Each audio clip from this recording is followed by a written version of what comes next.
નમસ્કાર ખેડૂત મિત્રો, દેશના કરોડો અન્નદાતાઓ માટે પ્રધાનમંત્રી કિસાન સન્માન નિધિ યોજના માત્ર એક સરકારી યોજના નથી, પરંતુ ખેતીવાડીની જરૂરિયાત પૂરી કરવાનો એક સહારો છે. પીએમ કિસાન યોજના હેઠળ અત્યાર સુધી સરકાર 21 હપ્તા જારી કરી ચૂકી છે અને હવે દેશભરના ખેડૂતોની નજર 22મા હપ્તા પર રહેલી છે. 19 નવેમ્બરે પ્રધાનમંત્રી મોદીએ 21મો હપ્તો જારી કર્યો હતો. જો તમે જાણવા ઈચ્છો છો કે તમારા ખાતામાં 2000 રૂપિયાનો હપ્તો ક્યારે આવશે અને બજેટ 2026 પર તેની શું અસર થશે, તે જાણીશું મિત્રો. 22મા હપ્તાની તારીખ જાણીએ તે પહેલા એક ખાસ વાત કે ઘણીવાર જોવા મળ્યું છે કે ટેકનિકલ ખામીઓ કે દસ્તાવેજોની કમીને કારણે હપ્તો જારી થવા છતાં ખાતામાં પહોંચતો નથી. તેથી સમજદારી તેમાં છે કે તમે પહેલા તમારું સ્ટેટસ ચેક કરી લો. તેના માટે તમારે ક્યાંય જવાની જરૂર નથી. મિત્રો, તમે પીએમ કિસાનની સત્તાવાર વેબસાઇટ pmkisan.gov.in પર જાઓ. ત્યાં તમારા હોમ પેજ પર તમને ફાર્મર કોર્નરનો વિકલ્પ જોવા મળશે.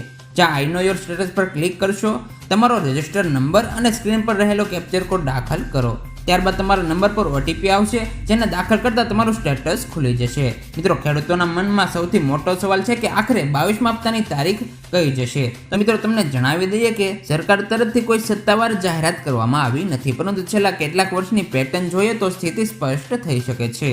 પાછલા વર્ષે આ સમય દરમિયાન એટલે કે 24 ફેબ્રુઆરી 2025ના રોજ બિહારના ભાગલપુરથી 19મો હપ્તો છે એ જારી કરવામાં આવ્યો હતો. મિત્રો, આ વર્ષે 1 ફેબ્રુઆરી 2026ના નાણામંત્રી નિર્મલા સીતારામન દેશનું સામાન્ય બજેટ રજૂ કરશે. જાણકારોનું માનવું છે કે બજેટ સત્રની વ્યવસ્થાને કારણે 1 ફેબ્રુઆરી પહેલા હપ્તો જારી થવાની સંભાવના નથી. તેવામાં સંભાવના વ્યક્ત કરવામાં આવી રહી છે કે બજેટ રજૂ થયા બાદ ફેબ્રુઆરીના બીજા કે ત્રીજા સપ્તાહમાં ખેડૂતોના ખાતામાં 2000 રૂપિયા આવી શકે છે. રવિ પાકની લણણી અને ખરીફની તૈયારીઓની દ્રષ્ટિએ પણ આ સમય ખેડૂતો માટે મહત્વપૂર્ણ છે.